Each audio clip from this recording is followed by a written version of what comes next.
The grandfather clock in the hallway chimes 7, its deep, familiar sound marking another hour past. For Arthur, sitting in his favorite armchair, the chime is one of the few sounds that punctuates the deep silence of his evening. The television screen flickers with a game show, but the laughter from the studio audience feels a world away, a hollow echo in the stillness of his living room. He looks at the telephone on the small side table, its surface smooth and dust-free. He cannot remember the last time it rang with a call that wasn't from a telemarketer or a recorded message from the local surgery. His wife Eleanor passed away 3 years ago, and the vibrant hum of their shared life faded with her. The silence she left behind is a constant, heavy presence. He runs a hand over the worn fabric of the armchair, a piece of furniture they picked out together decades ago. It holds so many memories, of children climbing over it, of late-night conversations with Eleanor, of family gatherings that filled this very room with noise and warmth. Now the quiet feels less like peace and more like an absence, a void where connection used to be. The photographs on the mantelpiece show smiling faces from years gone by. Weddings, holidays, birthdays. They are reminders of a life rich with relationships, but they also highlight the profound solitude of his present. The people in those frames have their own busy lives now, scattered across the country, and he feels like a forgotten chapter in a story that has moved on without him. The scent of the single-portion meal he heated up earlier still lingers faintly in the air, a sad reminder of cooking for one. He remembers the joy of preparing large family dinners, the clatter of pots and pans, the chorus of voices around the table. Now, mealtimes are purely functional, a task to be completed quickly and without fanfare. He often finds he has little appetite. It's not just the food that feels tasteless, it's the entire experience. This feeling, this pervasive quiet, is more than just sadness. It is a profound, aching loneliness that seems to seep into his bones, making the evenings feel impossibly long and the nights even longer. As the credits roll on the game show, another wave of silence washes over the room. Arthur doesn't bother to change the channel. He simply sits, listening to the tick-tock of the clock, a steady rhythm counting down the lonely hours. This scene, or one very much like it, is playing out in countless homes every single night. It is the quiet, hidden epidemic of our time. It is an experience that we often dismiss as a simple part of getting older. But as we are now discovering, this deep-seated loneliness is not just an emotional state. It is a serious and often silent threat to our physical and cognitive health. For far too long, we have treated loneliness as a purely emotional issue, a feeling of sadness to be endured. We might offer a sympathetic ear or a kind word, but we have largely failed to recognize it for what it truly is, a significant public health crisis. The latest science is sending a clear and urgent message. Chronic loneliness acts as a potent, long-term stressor on the human body. Its impact is not just psychological, it is deeply physiological, affecting everything from our cardiovascular system to our immune response. This is not about feeling a bit down. This is about a biological state of alarm that, when sustained, can cause immense damage. Think of loneliness as a constant, low-level activation of the body's fight-or-flight response. This system evolved to help us survive immediate short-term threats, like facing a predator. But when the threat is a persistent lack of social connection, the system never gets a chance to switch off. This chronic state of alert floods the body with stress hormones, raises blood pressure, and promotes inflammation. Research has now drawn direct lines between prolonged loneliness and a host of severe health problems. These include an increased risk of heart disease, stroke, and a weakened immune system that makes us more vulnerable to infections. The data is startlingly clear on this front. Consider the scale of the risk. One major study, a meta-analysis combining data from numerous research papers, found that loneliness increases the risk of premature death by 26%. To put that into perspective, the impact of loneliness on mortality is comparable to well-known risk factors like smoking up to 15 cigarettes a day or being obese. This is not a minor concern. It is a major health determinant. We readily advise patients to quit smoking, eat a balanced diet, and exercise regularly.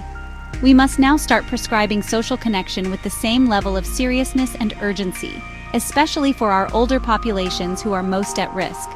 This understanding forces us to reframe the entire conversation around aging and well-being. Loneliness is not a soft problem. It has hard, measurable consequences.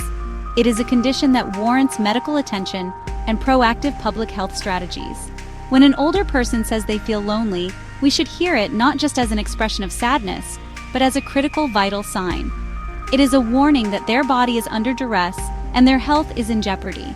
Recognizing this is the first essential step toward building a society that actively protects the health of its citizens by fostering meaningful human connection at every stage of life. The brain is a profoundly social organ. It evolved to help us navigate complex social landscapes, to form bonds, and to cooperate for survival. When we are deprived of that essential social input, our brain chemistry, and even its physical structure, can begin to change in alarming ways. One of the primary culprits in this process is the stress hormone cortisol. In a healthy person, cortisol levels rise and fall in a predictable daily rhythm. But in a chronically lonely individual, this rhythm is disrupted. Cortisol levels remain elevated, creating a constant state of physiological stress that is particularly damaging to the brain. This sustained flood of cortisol has a direct toxic effect on key brain regions, especially the hippocampus. The hippocampus is a vital area for learning and, crucially, for forming and retrieving memories. It is one of the few areas of the adult brain where new neurons can grow, a process known as neurogenesis. However, high cortisol levels actively suppress this process. This means that not only is it harder to form new memories, but the brain's capacity for repair and adaptation is also significantly reduced. Over time, this can lead to a measurable shrinking of the hippocampus, a physical manifestation of the cognitive damage caused by isolation. Furthermore, loneliness affects how the brain processes information. Neuroimaging studies have shown that the brains of lonely people are on higher alert for social threats. They are more likely to interpret neutral social cues as negative or rejecting. This creates a vicious cycle. The lonely brain becomes hypervigilant for rejection, which can make social interactions more stressful and less rewarding, leading the individual to withdraw even further. This isn't a matter of attitude, it's a neurological pattern. The brain is essentially rewiring itself to expect the worst from the social world, making it harder and harder to break out of the cycle of isolation. The impact also extends to our executive functions, which are managed by the prefrontal cortex. These are the higher-level skills that allow us to plan, make decisions, and regulate our emotions. Chronic stress from loneliness impairs the function of this brain region, leading to poorer decision-making and reduced impulse control. It can also disrupt sleep patterns, and we know that poor sleep is another major factor that harms cognitive health. In essence, loneliness launches a multi-pronged assault on the brain, degrading its structures, disrupting its chemistry, and impairing its most critical functions. The connection between loneliness and cognitive decline is now one of the most well-established findings in neuroscience and geriatric medicine. It is not a fringe theory. It is a mainstream scientific fact supported by a mountain of evidence from large, long-term studies. Research has consistently shown that older adults who report feeling lonely have a significantly faster rate of cognitive decline than their more socially connected peers. This decline is not just about minor memory lapses. It affects multiple cognitive domains, including attention, processing speed, and executive function. The brain, deprived of the rich stimulation that social interaction provides, begins to lose its sharpness and resilience. One of the most frightening links is the one between loneliness and dementia, particularly Alzheimer's disease. A landmark study from the Rush University Medical Center followed over 800 older adults for several years. It found that the loneliest individuals in the group were more than twice as likely to develop Alzheimer's disease as the least lonely. This effect remained significant even after researchers accounted for other risk factors like age, sex, and underlying health conditions. This suggests that loneliness is an independent and powerful risk factor for dementia, acting directly on the brain in ways that promote the pathological changes associated with the disease. How does this happen? The mechanisms are complex and multifaceted. The chronic inflammation and elevated cortisol levels associated with loneliness are known to contribute to the buildup of amyloid plaques and tau tangles, the hallmark pathologies of Alzheimer's disease. Furthermore, social engagement acts as a form of mental exercise. Conversations require us to listen, process information, access memories, and formulate responses in real time. This cognitive workout helps to build what scientists call cognitive reserve, a buffer of neural connections that can help the brain withstand age-related damage and disease. Without this regular exercise, the brain's reserve dwindles, leaving it more vulnerable. The implications of this are profound. We now understand that preventing dementia is not just about crossword puzzles and healthy diets. It must also include a robust plan for maintaining social health. The risk associated with loneliness is not trivial. It is on par with major biological and lifestyle risk factors. This means that tackling social isolation in our communities should be a top priority for public health. By helping older adults stay connected, we are not just improving their quality of life in the present. We are actively protecting their brains and reducing their risk of developing one of the most devastating diseases of our time. While loneliness can affect anyone at any age, it often becomes a more acute and persistent problem after the age of 60. This is not a personal failing, but, a consequence of several major life transitions that tend to converge in our later years. One of the most significant is retirement. For many people, work provides not only an income, but also a core part of their social identity, a daily routine, and a built-in network of colleagues. The sudden loss of this structure can leave a massive void. The casual daily chats, the shared goals, and the sense of purpose derived from a career can all disappear, leaving a profound sense of disconnection. Another powerful factor is the inevitable increase in loss and bereavement. As we age, we are more likely to lose our partners, siblings, and close friends. Each loss chips away at our social support network, which has often been built over a lifetime. The death of a spouse is a particularly devastating blow, often leading to a sudden and dramatic increase in solitude. These losses are not just emotional. They represent the severing of key social ties that provide companionship, support, and a shared history. Rebuilding such a network from scratch in later life can feel like, an insurmountable task for many. Physical health challenges also play a critical role in fostering isolation. Chronic illnesses, mobility issues, or hearing and vision loss can make it physically difficult to leave the house, attend social events, or participate in hobbies. Pain and fatigue can sap the energy required for socializing. This can create a downward spiral. Poor health leads to isolation, and as we've seen, that isolation further worsens both physical and mental health. This interplay between declining health and growing loneliness is a trap that is all too easy for older adults to fall into, often through no fault of their own. Finally, we cannot ignore the impact of the digital divide. In an increasingly online world, much of our social interaction now happens through smartphones, social media, and video calls. While many older adults have embraced technology, a significant number have not. A lack of confidence, unfamiliarity with devices, or concerns about scams can create a barrier to this modern form of connection. This can leave them excluded from family group chats, video calls with grandchildren, and online communities that could otherwise provide a valuable lifeline. This technological gap can, honestly, exacerbate feelings of being left behind in a world that seems to be moving on without them. There is a pervasive and damaging myth in our society, the idea that some people are simply used to being alone, and that this represents a form of successful, resilient aging. We might look at an older relative who rarely socializes and think, "Oh, they've always been a loner, they're perfectly happy that way."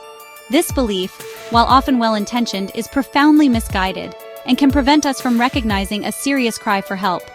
What we often mistake for contentment or stoic independence is, in many cases, a deep-seated emotional numbness, a coping mechanism developed in response to the chronic pain of unmet social needs. This emotional flattening is not a sign of strength. It is frequently a trauma response. The human need for connection is as fundamental as our need for food and water. When this need is consistently unmet over a long period, the emotional pain can become overwhelming. As a defense mechanism, the brain may begin to shut down emotionally to protect itself from the constant ache of loneliness. The person may stop expressing a desire for company, not because the desire is gone, but because the hope of it being fulfilled has faded. They might say, "I'm fine," or "I prefer my own company," because it is less painful than admitting the depth of their isolation. This state of resigned solitude is incredibly dangerous for brain health. As we've established, the negative physiological effects of loneliness, the high cortisol, the inflammation, the shrinking of the hippocampus, continue unabated, regardless of whether the person is consciously feeling sad or not. The biological threat does not depend on the emotional expression of distress.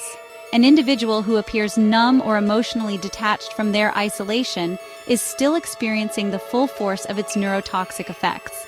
In fact, their lack of outreach may put them at even greater risk, as they are less likely to seek or receive the help they so desperately need. Therefore, we must challenge this myth head-on. We need to look beyond the surface and understand the difference between healthy, chosen solitude, which can be restorative, and the resigned, chronic isolation that stems from a lack of opportunity or a history of disappointment. We must learn to recognize the quiet signs of withdrawal and emotional shutdown as the red flags they are. Assuming that someone is fine with being alone is an easy way out. The more compassionate and scientifically informed approach is to assume that connection is a universal human need and to gently and persistently offer opportunities for it, even when they are initially rebuffed. The good news in all of this is that loneliness is not a terminal diagnosis. It is a treatable condition.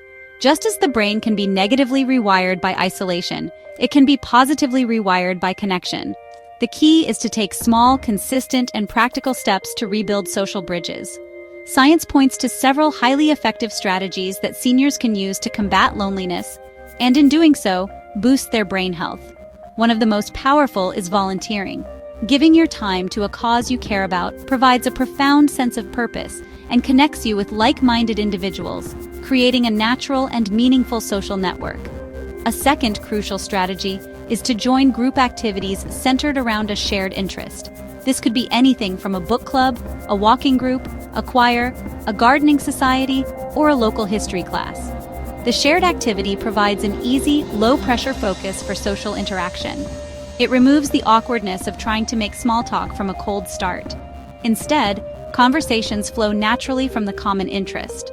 These groups provide routine, structure, and regular contact with a consistent set of people, allowing friendships to develop organically over time.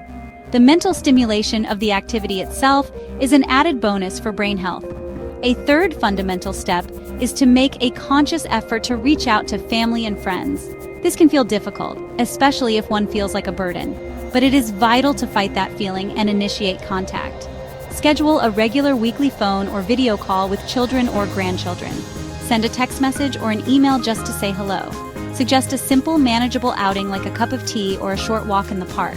Small, consistent efforts to maintain these primary bonds are incredibly important.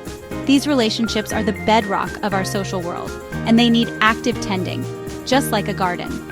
Fourth, the power of pet companionship should not be underestimated.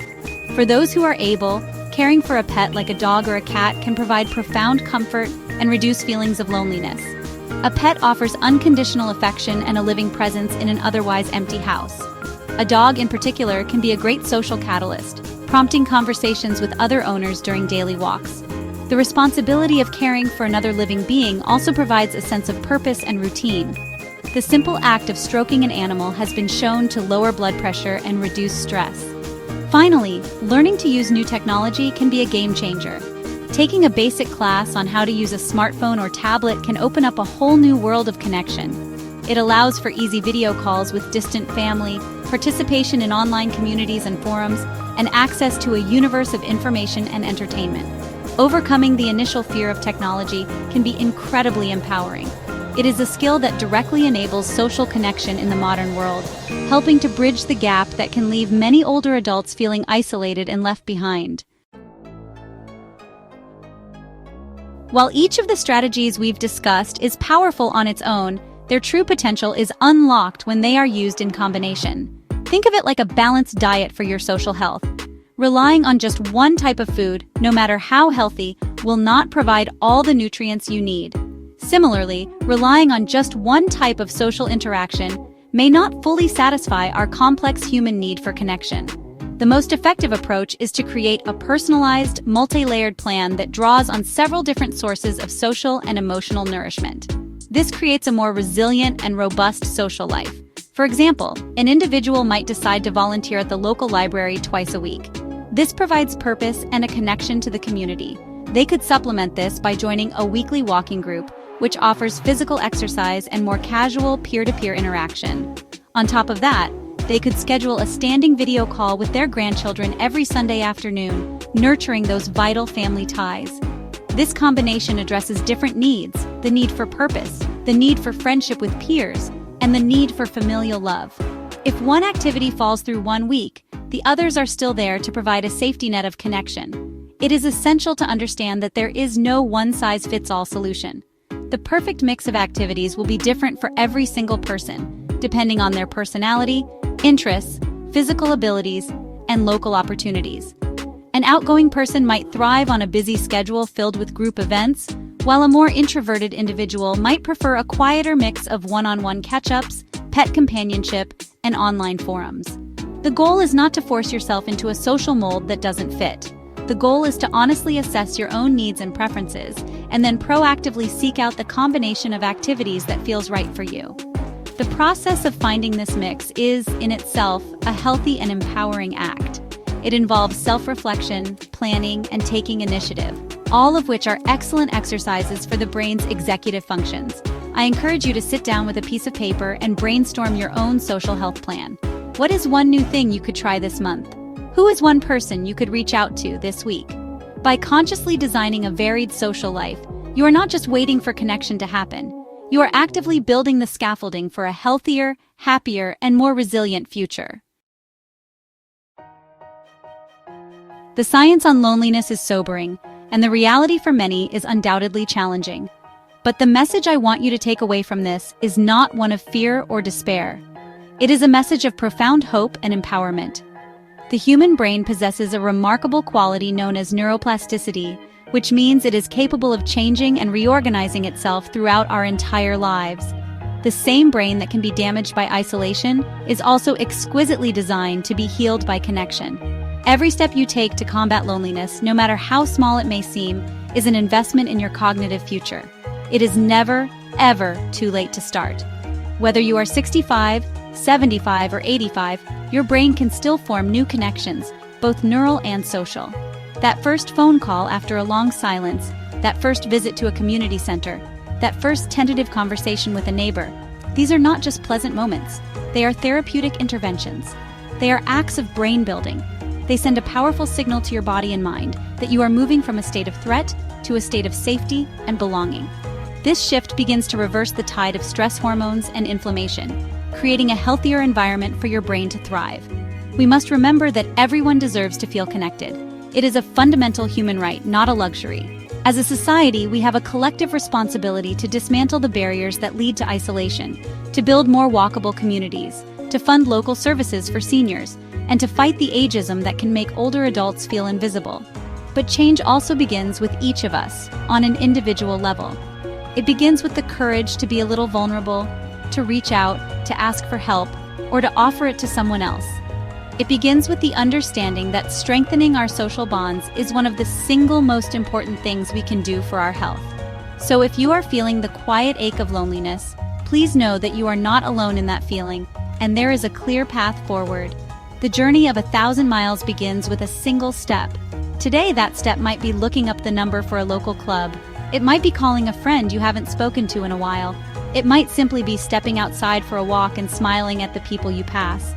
These small actions have immense power. They are the seeds from which a richer, more connected, and healthier life can grow. The horizon is hopeful, and the time to start walking towards it is now.